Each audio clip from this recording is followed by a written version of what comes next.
Assalamualaikum warahmatullahi wabarakatuh. Ketemu lagi sama aku, Mas Ayu Rabani Anastasia dengan NIM 123002226 di Baca Sobat Bahas Cakap Soal Matkul. Jadi di video kali ini aku bakal membahas tentang uh, biolistrik.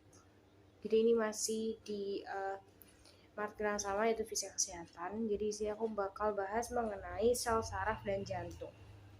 Jadi yang pertama itu mengenai saraf.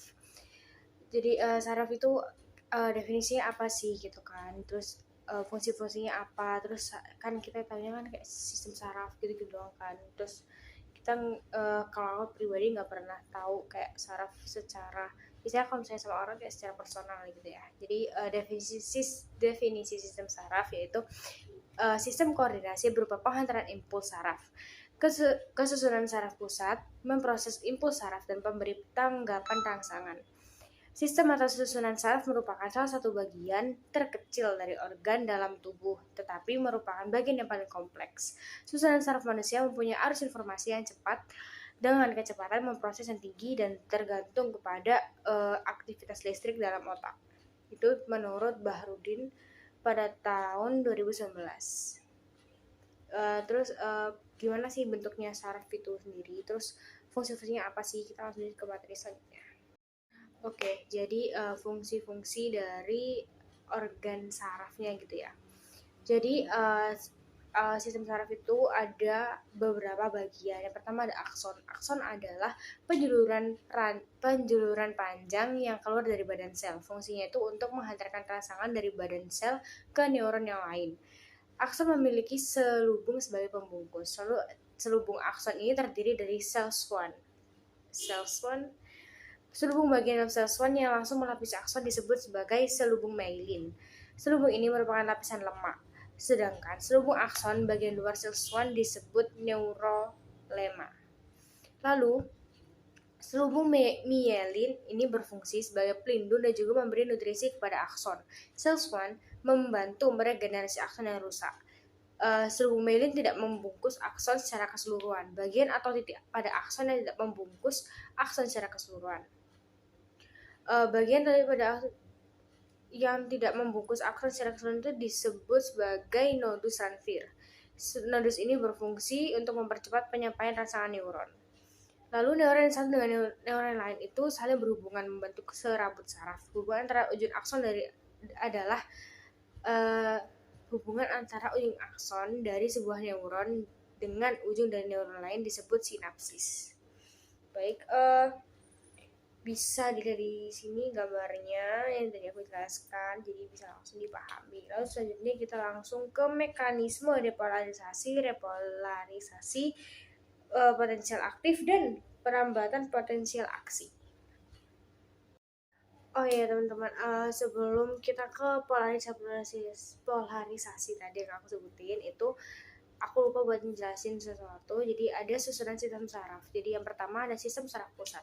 Sistem saraf pusat merupakan susunan saraf pusat atau SPP, yaitu otak atau encephalon dan megaspinalis yang merupakan pusat integrasi dan kontrol seluruh aktivitas tubuh.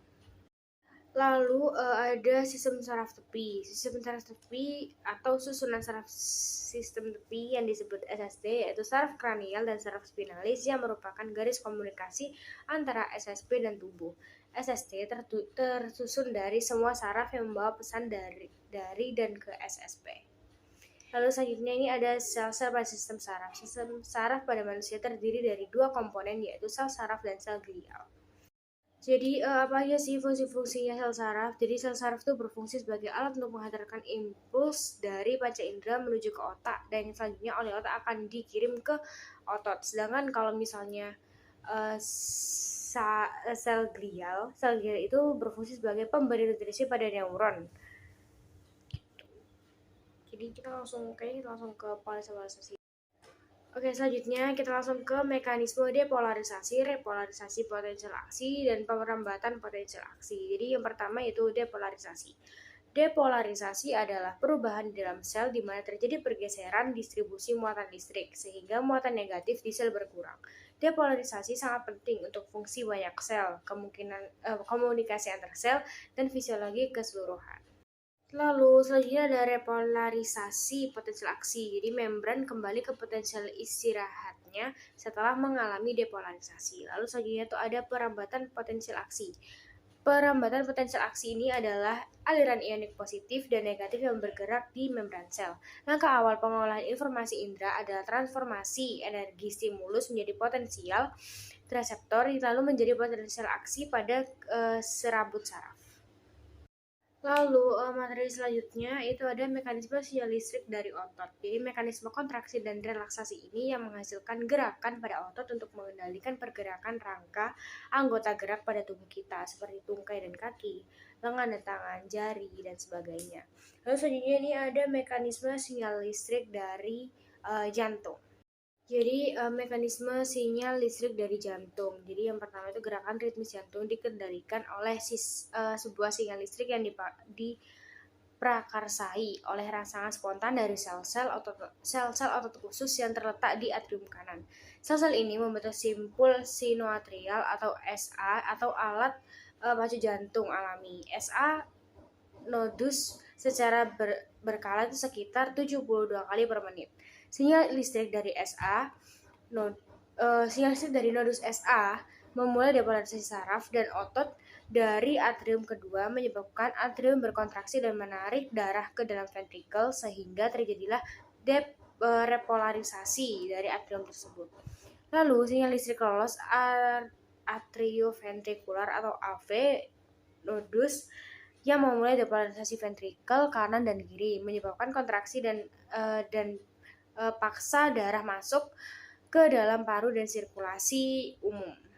Lalu selanjutnya yaitu mengenai faktor yang mempengaruhi laju kelistrikan saraf.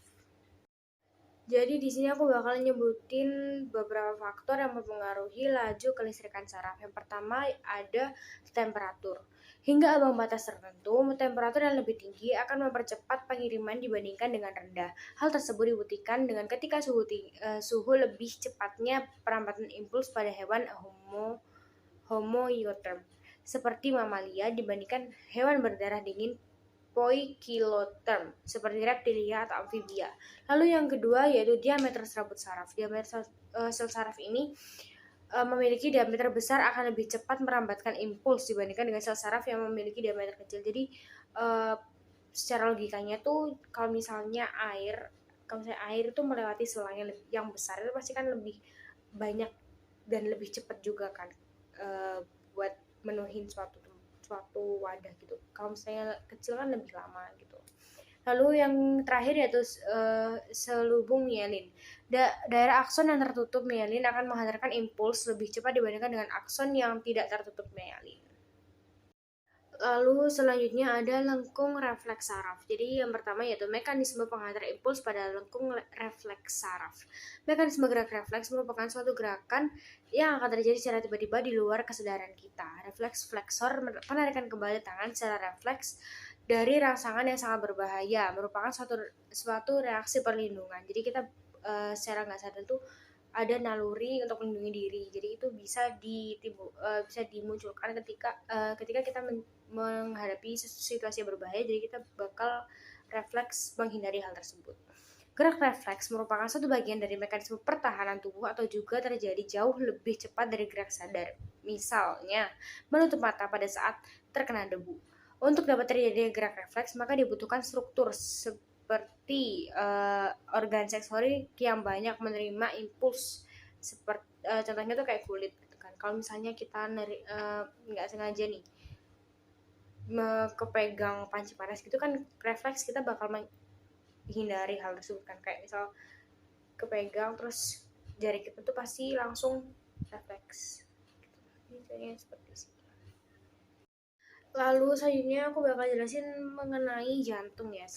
Tadi kan kita bahasnya tentang sel saraf dan jantung. Jadi selain ada jantung, seperti saraf tadi, jantung itu juga punya morfologi. Jadi jantung merupakan organ penting yang bertugas memompa darah dalam tubuh. Jika jantung dan pembuluhnya bermasalah, tentu akan menyebabkan berbagai penyakit jantung yang akan menimbulkan gejala. Parahnya jika jantung kehilangan fungsinya, kematian itu bisa terjadi ya. Contohnya kan seperti yang kita tahu sejak kecil, jantung itu berdetak ya. Kalau misalnya jantungnya nggak berdetak lagi, itu artinya kita tuh butuh rangsangan buat mendetakkan jantung kembali. Kalau misalnya nggak bisa, ya artinya innalillahi wa inna ilaihi raji'un. Terus jantung memiliki ukuran sedikit lebih besar dari kepalan tangan kita, yaitu sekitar 200 hingga 425 gram. Jantung terletak antara paru-paru pada bagian tengah dada, pada bagian belakang dan sedikit ke kiri tulang dada atau sternum. Baik, masih mengenai morfologi jantung, jadi aku bakal jelasin mengenai mekanisme kerja jantung. Sebenarnya kerja jantung tuh kayak gimana sih gitu kan. Jadi mekanisme kerja jantung itu berkaitan dengan aliran darah dalam tubuh. Secara singkat, sirkulasi darah yang dipompa jantung adalah dari tubuh ke jantung, lalu ke paru-paru, kembali ke jantung, dan alirannya kembali ke seluruh tubuh. Jadi kan seperti yang kita tahu tuh ada peredaran darah besar dan peredaran darah kecil. Jadi itu tuh pasti awalnya itu dari pokoknya tuh berhubungan sama jantung, paru-paru, darah, dan tubuh gitu. Terus fungsi jantung itu apa sih? Fungsi jantung yang utama itu untuk memompa darah ke seluruh tubuh. Sebagai alat transportasi dalam tubuh, darah bertugas membawa nutrisi dan oksigen yang dibutuhkan oleh organ-organ tubuh sekaligus mengangkut zat-zat sisa. Lalu selanjutnya itu mengenai konduksi jantung. Kok jantung ada konduksinya? Bukannya konduksi itu berhubungan sama panas ya, tapi jantung kan nggak ada berhubungan sama panas gitu kan. Jadi ternyata konduksi itu berhubungan juga sama aliran aktivitas listrik dari tubuh kita. Jadi sistem konduksi jantung terdiri dari otot-otot jantung khusus yang termodifikasi dan mampu menghasilkan aktivitas listrik secara spontan dan menghantarkannya ke seluruh bagian tubuh. Seluruh bagian otot jantung. Listrik yang dihasilkan akan diantarkan ke seluruh bagian otot jantung secara cepat dan terkoordinasi. The cardiac conduction system consists of the following components: the sinoatrial node, or SA node, located in the right atrium near the entrance of the superior vena cava. This is the natural pacemaker of the heart. It initiates all heartbeat and determines heart rate. Electrical impulses from the SA node spread throughout both atria and stimulate them to contract. The atrioventricular node, or AV node, located on the other side of the right atrium near the AV valve. The AV node serves as electrical gateway to the ventricles. It delays the passage of electrical impulses to the ventricles. This delay is to ensure that the atria have ejected all the blood into the ventricles before the ventricles contract. The AV node receives signals from the SA node and passes them onto the atrioventricular bundle, AV bundle, or bundle of His.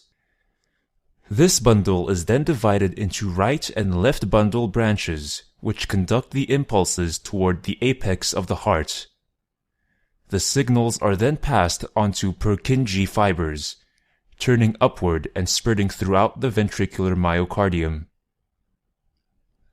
Lalu biasanya kalau waktu kita masih SD itu kan ada otot-otot gitu kan, beda-beda, ada otot lurik, otot polos, otot dan lain-lain gitu. Pokoknya ada 3 ototnya. Jadi sini aku mau bahas juga. Yang pertama ada otot lurik. Otot lurik merupakan otot yang memiliki tampilan seperti namanya, yaitu tampilan lurik antara gelap dan terang dengan tampilan yang berseling. Otot lurik ini berada di bagian rangka dan menempel pada bagian rangka manusia atau hewan, sehingga otot ini juga seringkali disebut dengan otot rangka. Contoh otot rangka itu ada di otot paha, otot betis, otot lengan, dan otot perut. Lalu selanjutnya ini ada otot polos. Otot polos merupakan otot yang termasuk dalam kategori otot tidak sadar atau refleks. Maksudnya, otot ini bekerja di bawah alam sadar kita. Otot polos merupakan otot yang jaringannya dibentuk oleh sel-sel otot dan bentuk otot polos seperti gelendong, yang mana ujungnya meruncing serta bagian tengahnya menggelembung. Contoh otot polos itu seperti di usus, otot nadi, dan otot lambung. Jadi kenapa sih otot nadi ini termasuk otot polos? Jadi seperti yang aku jelasin tadi, otot polos itu kerjanya kan dalam tidak sadar. Jadi waktu kita tidur itu nadi masih bisa istilahnya kayak memompa darah gitu. Jadi kan dia kerjanya secara tidak sadar. Oke, tadi aku jelasin aku disebutin ada 3 otot ya, tapi yang aku bisa jelasin otot lurik sama otot polos. Jadi ternyata itu yang sakit itu otot jantung. Ini otot yang benar-benar the main character of tema kita hari ini, otot jantung. Jadi otot jantung itu merupakan otot-otot yang membentuk jantung. Ini merupakan jenis otot lurik dengan segmen berubah-ubah dari serat protein tebal dan tipis yang sering dikenal dengan miosin dan aktin, masing-masing menyebabkan striasi ini gitu. Jadi seperti otot jantung. Fungsi otot jantung yakni untuk memompa jantung untuk mengedarkan darah ke seluruh bagian tubuh. Keistimewaan utama dari otot jantung yaitu bahwa sekali mulai aktif dengan selalu menjalani proses kontraksi dan relaksasi tanpa mengalami keadaan kelelahan. Jadi kalau misalnya otot jantungnya lelah kan jelasnya kita kayak gitulah pokoknya. Jadi untuk contohnya ya jelas otot jantung berada di jantung. Oke, ternyata materi kita mengenai biolistrik ini sudah selesai. Jadi mohon maaf bila ada kesalahan yang aku jelaskan, semoga bisa dipahami walaupun agak bulat. Sekian dari aku, ketemu lagi di Baca Somat selanjutnya. Jangan lupa buat jaga jantung kalian ya, sama saraf jangan capek-capek. Dadah.